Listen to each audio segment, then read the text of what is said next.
Grabe oh, nakikipaghabulan talaga kami. Itcha kong itcha. Kanina, pinasecure ko na. Hindi kinaya. Pa, ibigay mo yung mga sako. Dali, doon muna agad. Abang. Pa, dito na ang sako. Ayun. Buti ang dami ko pang tao. Kaya worth it talaga na magpakain ka, no?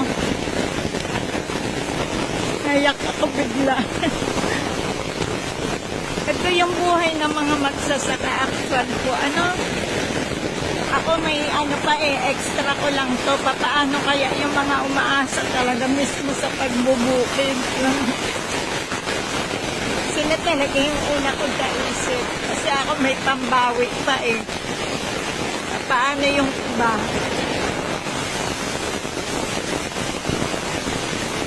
Bigla talaga yung lakas ng ulan. Grabe.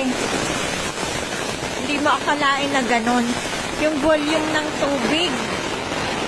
Parang